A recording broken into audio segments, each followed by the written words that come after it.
It's another swing and a miss for the undisputed, the undefeated, reigning champion of huge embarrassing failures.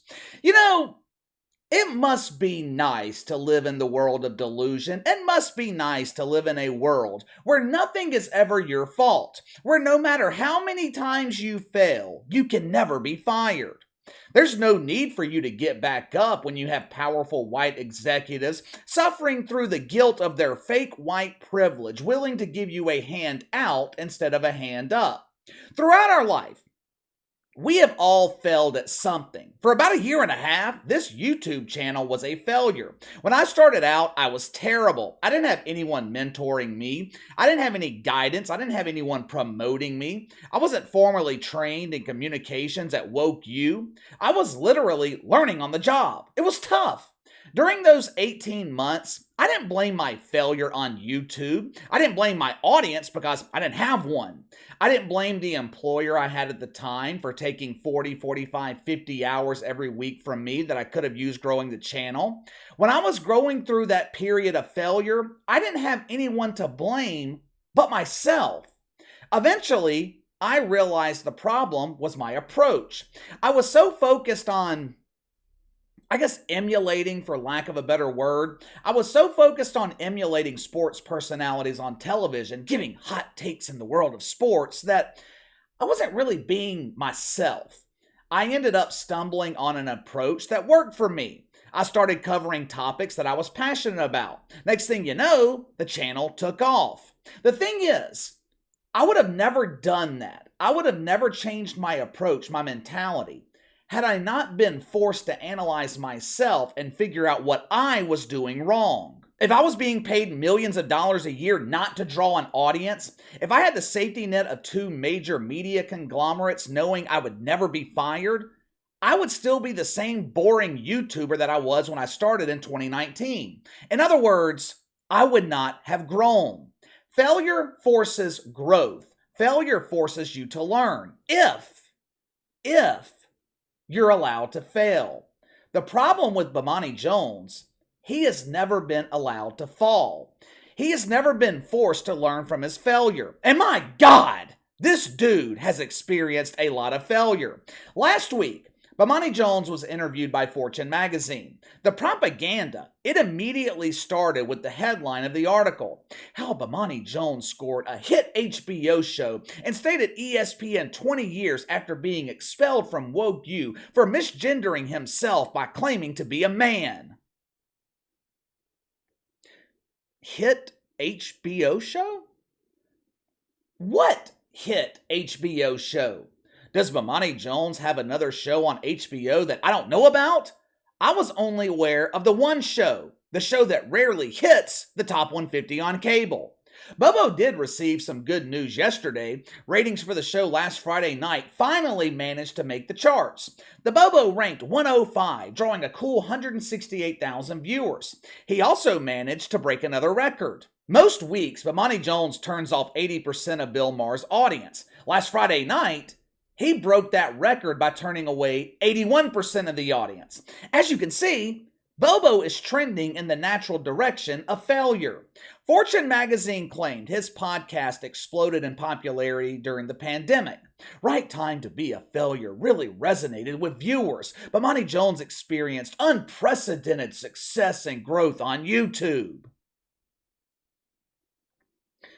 This really surprised me. I have never heard success and Bomani Jones mentioned in the same sentence. That would be like putting baby in the same sentence with Don Lemon. We all know Donnie will never get someone pregnant. Well, that's not true, KC. Donnie and his husband are actively trying to get pregnant. Yeah, well, let me know how that works out for you. I know some people believe men have the ability to get pregnant, but the rest of us, we're living in reality. Out of curiosity, I wanted to see this success that Bomani Jones achieved on YouTube during the time that Fauci was fucking America. I found his original channel, launched in June of 2020. It's named Right Time to Be a Failure. The channel was highly successful. 574 subscribers, over 10,000 views across 59 videos. Big money. The podcast, it eventually moved over to ESPN's YouTube channel. Last I checked, ESPN had, I don't know, I think it was over 10 million subscribers here on YouTube, maybe closer to 15 million. They promote 2 episodes of Right Time to Be a Failure each week. The Bobo averages about 20,000 views. Bomani Jones claimed his skill set was honed over the years in local and national radio stations, with his shows often on the brink of cancellation. They weren't on the brink of cancellation, they were all canceled. Local radio in the Carolinas, canceled. ESPN Radio, canceled. This dude was so bad on ESPN Radio, they lost almost 100 affiliates. Local station managers, they were begging ESPN to get this dude off the radio.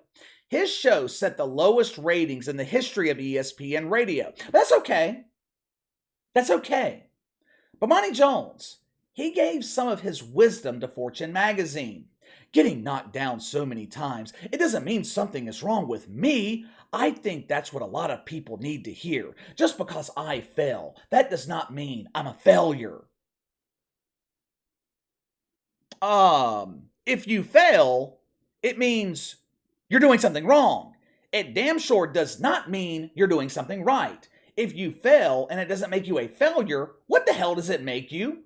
If my nephew loses a baseball game, I don't go up to him and say, "You're a real winner, kid." Why would I want to lie to him? If he loses a baseball game, if his team goes 0-16 on the season, it doesn't make him a winner, it makes him a loser. There was one part of this interview with Fortune Magazine that caught my attention the most, because it really gives you an insight into the mentality of Bomani Jones. This is what happens when someone is never held accountable for their own failures. Fortune Magazine, they asked the Bobo about High Noon, one of his many failed ventures on ESPN. Now, for those of you that don't remember, and judging by their ratings, that would be all of you, High Noon was a show on ESPN hosted by Bomani Jones and Pablo Torre. It aired in different time slots. They started off following First Take. The thinking was Stephen A. Smith would give the Bobo a nice lead-in audience, and he would be able to carry that audience. Turned out, Bomani Jones could actually physically carry that audience because only one person was watching, his mother, who often fell asleep 60 seconds into the show. They move it back a couple of hours, where it would proceed around the horn and pardon the interruption. Thinking was, since both of those shows were drawing ratings at the time, they could put the Bobo on before them, hoping viewers would tune in early. They didn't. Ratings were so bad, ESPN did everyone a favor and got Bomani Jones off our TV. Now, when a show like this fails to draw an audience, who is to blame? The host, right? CNN This Morning, they have struggled in the ratings since it was launched last fall. Now, who do people blame for that? Don Lemon. Tiffer the Bongo Sniffer couldn't draw an audience on MSNBC. Who did people blame? Tiffer. Bomani Jones failed to draw an audience on ESPN. Who does he blame? This dude had the audacity to blame ESPN for his own failure. You can blame ESPN for a lot of things: the degradation of sports television, the incessant promotion of their love of the woke wiener, honoring men pretending to be women during Women's History Month, promoting the WNBA as professional basketball. But one thing you cannot blame ESPN for is the failure of Bomani Jones. They tried to make him a star. They spent hundreds of thousands, possibly even millions of dollars, trying to make Bomani Jones the next Stephen A. Smith. High Noon was canceled because of low ratings. Fortune Magazine, they even pointed that out. Not according to Bomani Jones, though. No. ESPN canceled the show because they were changing programming choices. I gave them the greatest version of High Noon. There just wasn't a place for that show in ESPN's lineup. That does not mean I had to change my approach. I'm still going to be me, Bomani Jones, huge, embarrassing failure. This was not a programming change. Television networks, they don't make programming changes when shows are drawing ratings. In the last 20 or so years, you know how many times NBC has changed programming on Thursday nights? 0. You want to know why? Because SVU airs on Thursday nights and it draws massive ratings. Maybe if Bomani Jones changed his approach, maybe if he stopped being an insufferable fuck, maybe, just maybe, he would build an audience. But like I said in the beginning, Bomani Jones has never been forced to do that because he has never been allowed to truly fail. In a way, I actually feel bad for Bomani Jones. This dude's an example of why affirmative action never works. When most of us normal people fail, the trajectory is downwards. Throughout his media career, Bomani Jones, he has failed up. The more he fails, the more money he makes. Now, while that may seem like a positive for the Bobo, it's not. This dude has never been given the opportunity to grow. You know why Stephen A. Smith is so successful? He was allowed to fail. Howard Stern does not become Howard Stern if he's not allowed to fail. I know we joke all the time about Bomani Jones being a huge embarrassing failure. And look, that is not hyperbole, it's the truth. But he has never been allowed to truly fail because he's always had the safety net of ESPN to fall back on. He knows he will never be fired. So instead of changing his approach, instead of actually showing some growth, he is the same boring, insufferable media personality that he was 10 years ago. If Bomani Jones was Fred Jones, some 42-year-old white guy from Scranton, Pennsylvania, ESPN would have fired him years ago. But they can't fire the Bobo because they would be accused of mythical racism. Who does this hurt the most? Bomani Jones. But give me your thoughts. Bomani Jones blames ESPN for his failure. He claims programming choices canceled High Noon instead of the obvious low ratings. Do you think ESPN has stunted the growth of Bomani Jones by not allowing him to fail? Have they actually held him back?